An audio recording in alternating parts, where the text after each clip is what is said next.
Many parents committed to respectful parenting dream of a school community for their child where the staff avoids using punitive disciplinary strategies. Unfortunately, those kinds of schools are few and far between. Instead, their kids come home with stories of witnessing other kids being punished or being punished themselves, or the use of threats and other coercive methods to control children into obedience. Today, I'm talking about alternatives to the kind of punitive measures that are often used in traditional school communities. Welcome back to Project Parenthood. I'm your host, Dr. Nanika Coor, clinical psychologist and respectful parenting therapist. Each week, I'll help you repair and deepen your parent-child connection, increase self-compassion and cooperation from your kids, and cultivate joy, peace, and resilience in your relationship with them. In my work with families, I've heard about kids in after-school programs who are threatened for declining to participate in group play activities after school. I've heard about school staff punishing an entire group of kids for the mistakes or struggles of one child. Even well-intentioned school staff can have a hard time helping children work through conflicts and ultimately put an end to them. Unfortunately, simply reminding a child to not do what they are clearly having difficulty not doing isn't enough. And punishing children in an attempt to get them to behave appropriately doesn't teach them the relational skills they're lacking. And it can also lead to children simply learning to avoid punishment by sneaking and lying. In addition, we know that children of color are punished more harshly than white students in schools where punishment is used. Without help, kids often resort to kid solutions that aren't in their own best interest. For example, a child I know, we'll call him Bobby, had some difficulties at recess. Bobby's friend Sally would often become very angry with him when he chose to play with kids other than Sally. These angry outbursts sometimes included slapping him, shouting at him, pushing him, and accusing him of not really being her friend. As if this weren't alarming enough, the adults on duty weren't helping these kids with this dilemma. The solution, when they saw the children in conflict, was to punish them both by making them sit out of recess on a bench where other children were not allowed to talk to them, and they were not allowed to talk to other children or each other. No one helped them have a conversation about it, or help them repair this relationship rupture with each other. Neither child was given any alternatives for what to do when a friend was upset with them, or if they had big emotions about a friend wanting to play with someone else. Day after day, both children continuously lost precious recess time, which, given how little time is allotted for outdoor free play in American public schools, is wildly inappropriate. It turns out, even more than Sally's anger, Bobby hated losing recess time. So Bobby solved this problem by giving in to Sally and avoiding playing with any other children unless Sally was absent from school. Bobby also reported throughout the year about kids openly lying about their involvements in various kid conflicts for fear of losing recess time and being, quite literally, benched. But it doesn't have to be this way.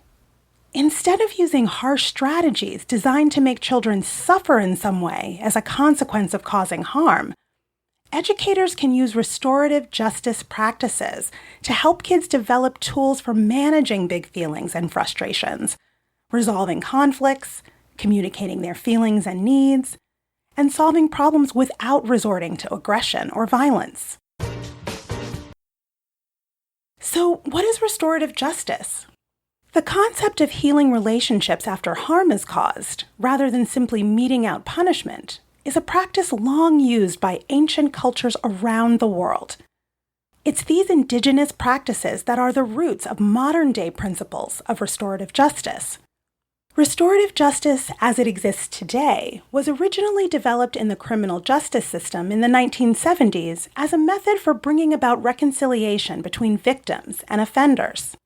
It's focused on peaceful conflict resolution and repairing and making amends for whatever harm may have been caused. The child who caused harm learns to take accountability and responsibility for their actions.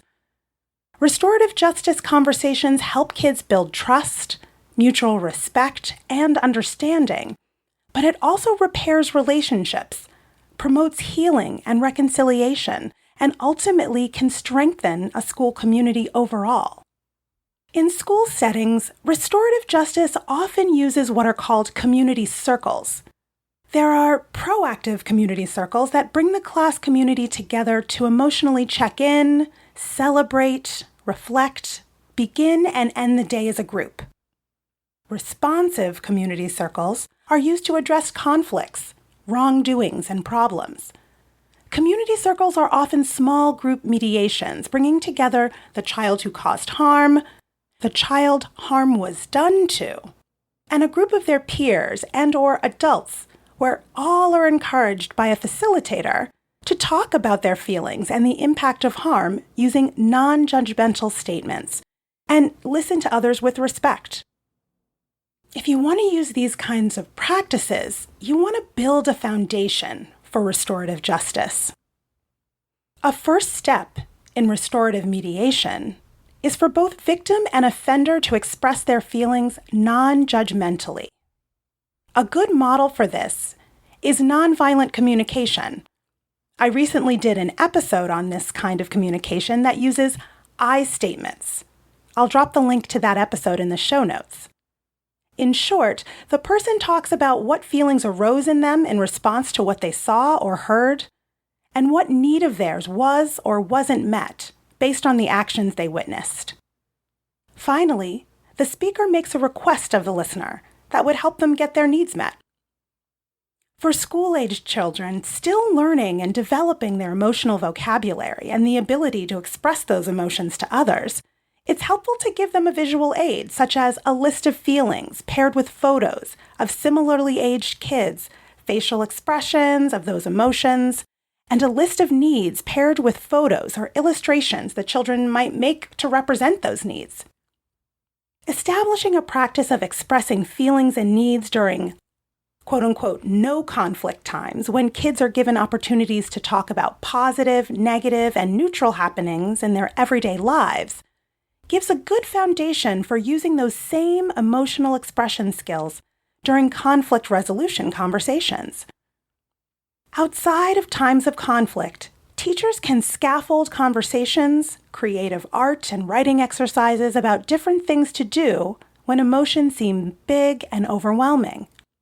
Kids can share with each other their unique strategies for shifting feelings to a less intense and more hopeful mode when and if they want to do so. When kid conflict does arise, the teacher can bring the kids into a group and guide them to use I statements to take turns expressing what they're feeling and why, and what they might need to happen instead. This allows all of the kids in a conflict to collaborate on a solution that works for everyone.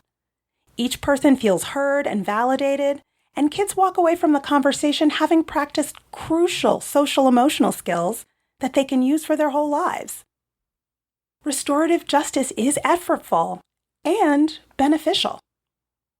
When we return to the situation between Bobby and Sally, it's not hard to imagine that with a busy play area with lots of kids, it's much easier to bench kids than facilitate a reparative conversation. Easier for the adult, sure, but each day that Sally and Bobby got benched, they didn't learn anything about problem solving, repair, reconciliation, or forgiveness. They didn't learn to examine both of their roles in both the problem and in the solution. Bobby didn't have the opportunity to express his feelings to Sally about her behavior. Sally didn't have an opportunity to understand the impact of her actions on Bobby, or the opportunity to help set things right. Taking that extra bit of effort to help them talk it through ultimately helps not only those two children, but also the kids they'll be in conflict with in the future. And if they're able to work it out, then there are no kids to bench in the first place. One less thing on a recess supervisor's plate. At elementary school age, kids are still learning how to disagree, navigate conflict, assert their needs, and know how to be a good friend and make good friends. Using restorative justice practices and circles responsively in the face of conflicts helps the school community collaborate to solve problems. It helps the children responsible for causing harm an opportunity to express their feelings and be heard, make amends, and hopefully reconcile differences. When the harmed and harming kids come together in conversation, they learn conflict resolution skills. They practice emotional regulation and respect as they verbalize their experience or listen to another child's experience. And most importantly, by welcoming, validating, and nurturing children's social and emotional lives, you'll open the classroom door to their authentic selves and build a foundation for their overall well-being. That's all for today's episode of Project Parenthood. Thanks for listening, and I hope you found this helpful. Be sure to join me live on Instagram at BKParents on Monday, December 18 at 12:45 p.m. when you can ask me anything. You can get your questions answered in real time. If you have a question for me about parent-child relationships, respectful parenting tips, and/or parental mental health that you'd like me to cover in a future episode, shoot me an email at parenthood@quickanddirtytips.com. Leave a message at 646-926-3243, or leave a message on Instagram at BKParents. And you can learn about my private practice working with parents living in New York State at www.brooklynparenttherapy.com. Catch you next week. Project Parenthood is a Quick and Dirty Tips podcast. It's audio engineered by Dan Firebend, and our director of podcasts is Adam Cecil. Our podcast and advertising operations specialist is Morgan Christensen. Our digital operations specialist is Holly Hutchings. And our marketing and publicity associate is Davina Tomlin. See you next week.